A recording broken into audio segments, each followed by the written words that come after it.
ఉద్యోగ కల్పన, నైపుణ్య శిక్షణ, ఎంఎస్ఎంఈలకు ఊతం, మధ్యతరగతి లక్ష్యంగా కేంద్రం బడ్జెట్ ప్రవేశపెట్టింది. 4 కోట్ల ఉద్యోగాల కల్పనపై మోదీ దృష్టి పెట్టిందని ఆర్థిక మంత్రి నిర్మలా సీతారామన్ ప్రకటించారు. పేదలు, రైతులు, యువత, మహిళలపై ప్రత్యేక దృష్టి పెట్టామన్నారు. భూ సంస్కరణల్లో భాగంగా బడ్జెట్లో కీలక ప్రకటన చేసింది కేంద్ర ప్రభుత్వం.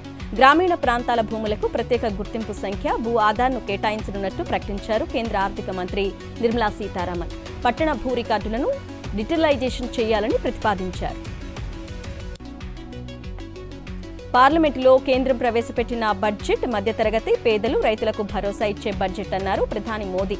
దళితులు, అణగారిన వర్గాలకు శక్తినిచ్చే బడ్జెట్ అని ప్రశంసలు కురిపించారు. మహిళల ఆర్థిక స్వావలంబనకు బడ్జెట్లో బాటలు వేశామన్నారు ప్రధాని. కేంద్ర బడ్జెట్పై విపక్షాలు పెదవి విరిచాయి. మోదీ సర్కార్ సామాన్యులను దోపిడీ చేస్తుందని తాజా బడ్జెట్ మరోసారి నిరూపించిందన్నారు Congress parliamentary party chairman Sonia Gandhi. ఇదే కుర్చీ బచావో బడ్జెట్ అంటూ విమర్శలు ఎక్కుపెట్టారు రాహుల్ గాంధీ. బీహార్పై విపరీతమైన ప్రేమ కురిపించింది కేంద్ర ప్రభుత్వం. కేంద్ర బడ్జెట్లో బీహార్ రాష్ట్రానికి భారీగా నిధులు కేటాయించింది. న్యూ అమృత్సర్ గయా ఎకనామిక్ కారిడార్లో నిర్మాణం చేపట్టనున్నట్టు కేంద్ర మంత్రి నిర్మలా సీతారామన్ తెలిపారు. బీహార్లో 3 ఎక్స్ప్రెస్ వేలతో పాటు ఒక నిర్మాణానికి 26,000 కోట్ల రూపాయలను కేటాయించారు. కేంద్ర బడ్జెట్లో తమ రాష్ట్రానికి ప్రత్యేక ప్రాధాన్యత ఇవ్వడంపై బీహార్ సీఎం నితీష్ కుమార్ హర్షం వ్యక్తం చేశారు. ప్రత్యేక హోదా ఇవ్వలేకపోతే స్పెషల్ ప్యాకేజ్ ఇవ్వాలని కేంద్రాన్ని కోరామని, అందులో భాగంగానే తాజా కేటాయింపులు జరిగాయన్నారు.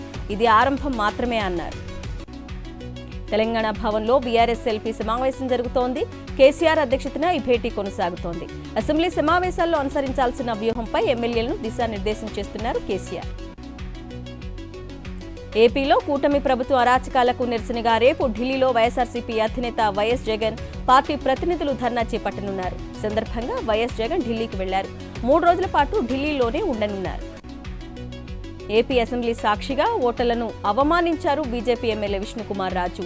వైఎస్ఆర్సీపీకి ఓటేసిన 40% ఓటర్లు అన్నం తినేవాళ్లేనా అంటూ రెచ్చిపోయి మాట్లాడారు.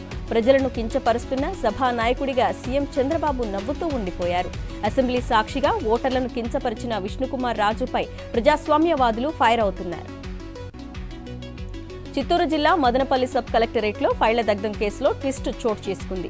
టీడీపీ ఎల్లో మీడియా ప్రచారం అబద్దమని తేలిపోయింది. పుంగనూరు రెవెన్యూ రికార్డులు కాల్చేశారని దుష్ప్రచారం చేయగా 982 ఎకరాల ఫైళ్లన్నీ భద్రంగా ఉన్నాయని రైతు వెంకట్రెడ్డి వెల్లడించారు.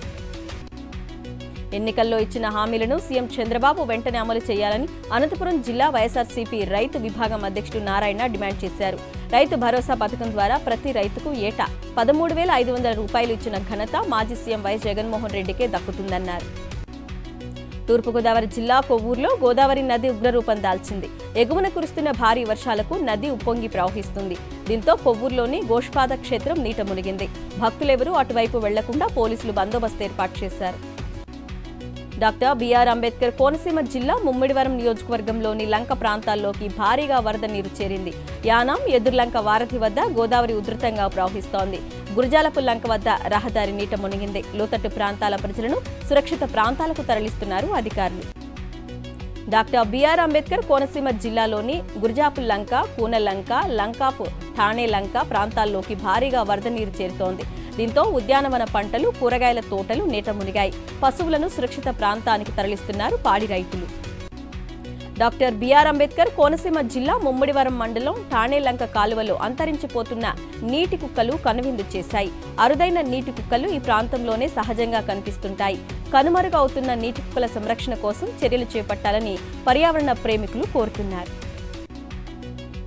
అంబేద్కర్ కోనసీమ జిల్లా ఐనవిల్లి మండలం ముక్తేశ్వరం కాజ్వేపై వరద నీరు చేరడంతో స్థానికులు పడవలపై రాకపోకలు కొనసాగిస్తున్నారు. ఐనవిల్లి లంక, వీరవెల్లిపాలెం, పల్లపు లంక, అద్దంకివారి లంక గ్రామాలకు రవాణా సదుపాయాలు నిలిచిపోయాయి.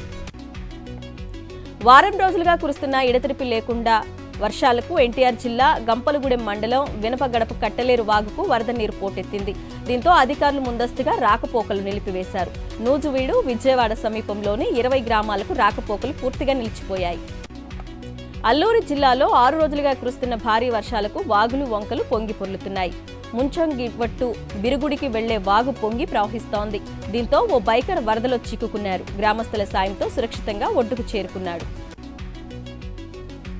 భద్రాచలంలో 51 అడుగుల వద్ద గోదావరి నీటి మట్టం నిలకడగా కొనసాగుతోంది. గోదావరి పూర్తి స్థాయిలో తగ్గుముఖం పట్టేంత వరకు ముంపు గ్రామాల ప్రజలు అప్రమత్తంగా ఉండాలని స్థానిక అధికారులు సూచిస్తున్నారు. మంచిర్యాల జిల్లా వేమర్పల్లి మండలంలో కురుస్తున్న భారీ వర్షాలకు ప్రాణహిత నది ఉప్పొంగి ప్రవహిస్తోంది. దీంతో పలు గ్రామాలకు రాకపోకలు పూర్తిగా నిలిచిపోయాయి. అలాగే మత్తడి వాగుపై నూతనంగా నిర్మించిన బ్రిడ్జ్ కూడా పూర్తిగా మునిగిపోయింది.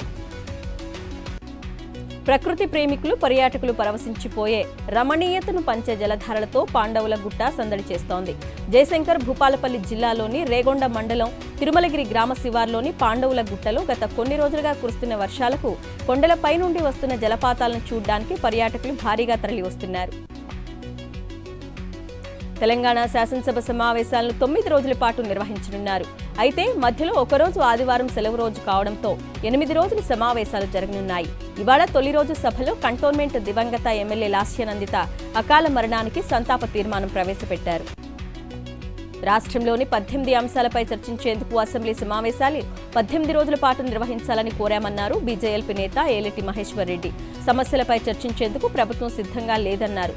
అవినీతి అక్రమాల పునాదులపై నడుస్తున్న ప్రభుత్వం అసెంబ్లీని నడిపే పరిస్థితిలో లేకపోవడం సిగ్గుచేటన్నారు మహేశ్వర్ రెడ్డి. రుణమాఫీపై రైతులు సంతోషం వ్యక్తం చేస్తున్నారని, రుణమాఫీపై హైదరాబాద్లో కూర్చొని మాట్లాడొద్దంటూ ప్రతిపక్ష పార్టీల నేతలపై డిప్యూటీ సీఎం భట్టి ఆగ్రహం వ్యక్తం చేశారు. సోషల్ మీడియా వేదికగా స్మితా సబర్వాల్ ట్వీట్ ప్రభుత్వానికి సంబంధం లేదన్నారు. జయశంకర్ భూపాలపల్లి జిల్లా గణపురం, సాయంపేట మండలాల్లో ఎమ్మెల్యే గండ్ర సత్యనారాయణరావు విస్తృతంగా పర్యటించారు. ధర్మారావుపేట, పెద్ద చెరువును పరిశీలించారు. భారీ వర్షాల నేపథ్యంలో చెరువులు తెగకుండా చర్యలు తీసుకోవాలని అధికారులను ఆదేశించారు. పెద్దపల్లి జిల్లా మంథని పట్టణంలోని మహాత్మా గాంధీ విగ్రహానికి చెవిలో పూలు పెట్టుకుని వినతిపత్రం అందజేశారు మాజీ ఎమ్మెల్యే పుట్టా మధు. రైతు రుణమాఫీ అని పాలాభిషేకం చేస్తున్న కాంగ్రెస్ పార్టీ నేతలు మళ్లీ ఎందుకు ఆంక్షలు పెట్టారని ప్రశ్నించారు. రైతులందరికీ బేషరతుగా రుణమాఫీ చేయాలని డిమాండ్ చేశారు పుట్టా మధు. మాజీ మంత్రి, సూర్యాపేట నియోజకవర్గ కాంగ్రెస్ పార్టీ ఇన్ఛార్జ్ రామరెడ్డి దామోదర్ రెడ్డి ప్రజా సమస్యలు తెలుసుకునేందుకు మార్నింగ్ వాక్ కార్యక్రమాన్ని నిర్వహించారు. ప్రభుత్వ జనరల్ ఆసుపత్రిలో అందుతున్న వైద్యం గురించి పేషెంట్లను అడిగి తెలుసుకున్నారు. మహబూబాబాద్ మున్సిపాలిటీలో జనరల్ ఫండ్ ఫైనాన్స్ నిధులు 3 కోట్ల చెల్లింపులు చదివింపులే అంటూ మున్సిపల్ కార్యాలయం ఎదుట CPI municipal floor leader Ajay Sarathi నిరసన చేపట్టారు. పనులు చేసిన కాంట్రాక్టర్లు మొండి చేయి చూపెడుతున్నారని, ఇదేం నిర్వాకమని నిలదీశారు.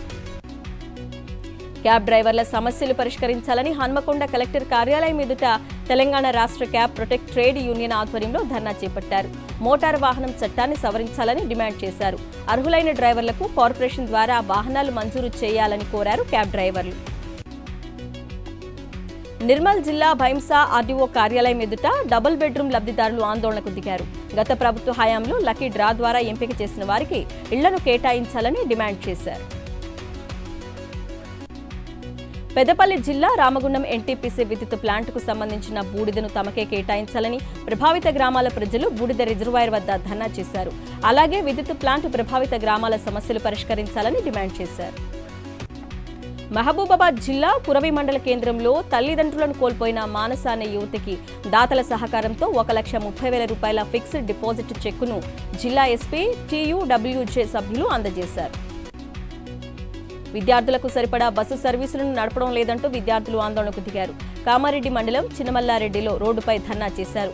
చిన్నమల్లారెడ్డి గ్రామం నుంచి విద్యార్థులు కామారెడ్డి ఆర్టీసీ బస్సు డిపో వరకు పాదయాత్ర నిర్వహించి అధికారులకు వినతి పత్రం అందించారు. ములుగు జిల్లా వాజేడు మండలం అయ్యవారిపేటలో పిచ్చి కుక్కలు స్వైర విహారం చేస్తున్నాయి. కనపడ్డ వారిపై దాడులు చేస్తూ తీవ్రంగా గాయపరుస్తున్నాయి. 24 గంటల వ్యవధిలో 2 దాడి చేశాయి. కుక్కల నుంచి తమకు రక్షణ కల్పించాలని ప్రజలు కోరుతున్నారు. నిర్మల్ జిల్లా కేంద్రంలో చైన్ స్నాచర్స్ రెచ్చిపోయారు. నడుచుకుంటూ వెళ్తున్న 2 మహిళల మెడలోంచి బంగారు గొలుసులను లాక్కెళ్లారు. బాధితుల ఫిర్యాదుతో సీసీ ఫుటేజ్ ఆధారంగా పోలీసులు దర్యాప్తు చేపట్టారు. పార్వతీపురం, మన్యం జిల్లాలో ఇసుక అక్రమ రవాణా జోరందుకుంది. కొమరాడ మండలం కోదుల గుంప, గుమ్మడ, కల్లికోట గ్రామాలలో నాగావళి నది పరివాహక ప్రాంతాల నుండి వందలాది ట్రాక్టర్లతో ఇసుకను యథేచ్ఛగా తరలిస్తున్నారు. తిరుపతి జిల్లా నాయుడుపేట మండలంలో స్వర్ణముఖి నది వద్ద నుంచి అక్రమంగా తరలిస్తున్న ఇసుక 6 ట్రాక్టర్లను పోలీసులు పట్టుకున్నారు. ట్రాక్టర్లను పోలీస్ స్టేషన్కు తరలించి డ్రైవర్లపై కేసు నమోదు చేశారు. కాసేపట్లో మహిళల ఆసియా కప్లో 10వ మ్యాచ్ జరగనుంది. శ్రీలంకలోని డంబుల్లా స్టేడియం వేదికగా భారత్, నేపాల్ జట్లు తలపడనున్నాయి. కేంద్ర ప్రభుత్వం కస్టమ్ డ్యూటీ తగ్గిస్తున్నట్లు ప్రకటించడంతో బంగారం వెండి ధరలు భారీగా తగ్గాయి. 24 క్యారెట్ల 10 గ్రాముల బంగారం ధర 70,860 రూపాయలు కాగా 22 క్యారెట్ల గోల్డ్ రేట్ 64,950 రూపాయలుగా ఉంది. కేజీ వెండి ధర 88,000 రూపాయలుగా ఉంది. దేశీయ స్టాక్ మార్కెట్లు స్వల్ప నష్టాల్లో ముగిశాయి. సెన్సెక్స్ 73 పాయింట్ల నష్టంతో 79,224 వద్ద ముగిసింది. నిఫ్టీ 30 పాయింట్ల నష్టంతో 24,479 వద్ద ట్రేడింగ్ ముగించింది. బంగాళాఖాతంలో ఏర్పడిన అల్పపీడన ప్రభావంతో ఏపీలోని భారీ వర్షాలు కురుస్తాయని వాతావరణ శాఖ తెలిపింది. మరో 2 రోజులు తేలికపాటి నుంచి ఓ మోస్తరు వర్షాలు కురిసే అవకాశం ఉందని చెప్పింది.